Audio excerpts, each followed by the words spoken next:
So the yin yang symbol is an ancient symbol, and it talks about how life is a series of ups and downs. So there's no real extremes in life. There's just ups and downs. The yin yang is a single word, not two words, but we'll split it into two words here.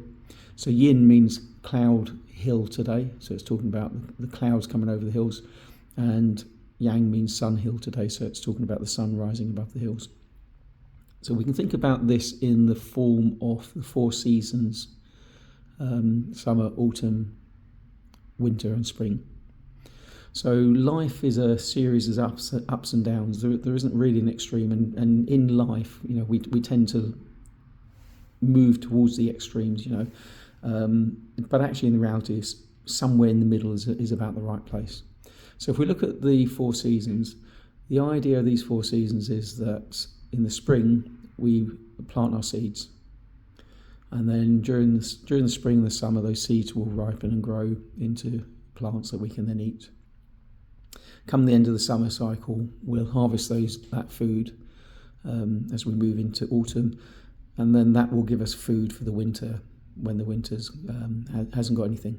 So what we'll end up with is some food that we can sell, some food that we will eat ourselves over the winter period, and then there'll be some seeds and that we can use for the following year to replant, because we're going to save them. And this is the same now. So if you're earning lots of money, you need to put some of that money aside, because at some point you're going to get a downturn, and if you haven't prepared for that downturn, the downturn will be worse than you think it's going to be. So we save money to support us when we get to those low points. So if we take that yin yang symbol and we cut a line through the centre of it anywhere, there will always be an amount of black and an amount of white. So another way of drawing that symbol, which I use, is this square box with a line through the centre. So this is the second picture down. And what this is symbolising is that same circular motion, but the idea that it's showing it as a more linear progress. So Dao Yin means to move and be supple. And that can mean many things. So we think about that as moving towards the right-hand side where we're more and more relaxed. But it can also mean that we might want to move towards the left-hand side where a little bit more tension in the body. So if we think of a tree is solid, it's full of tension, but there must be some flexibility, because if there is no flexibility, the tree will break in a storm.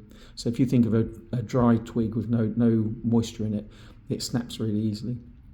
But if it's got some moisture in it, some resin in it, it's quite hard to bend and break.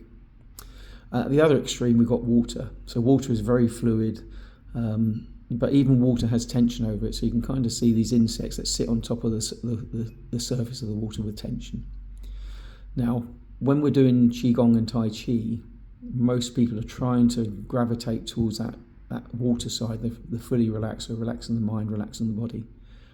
But sometimes if we've had a hard day and we've got some stress across our shoulders, we might want to put some tension into the movements that we do. And by putting that tension into those movements, what we're then able to do is to relax the muscles that were under tension and hurting us. So when you're with your students, and your students are always looking for this to be for relaxing, have a look at how we can then use the opposite side of this and understand that we sit somewhere in that line, and it's not always the same point at the same time in that chart. And I'll show you later on with some of the exercises how we would put tension into the movements to help to relax the body.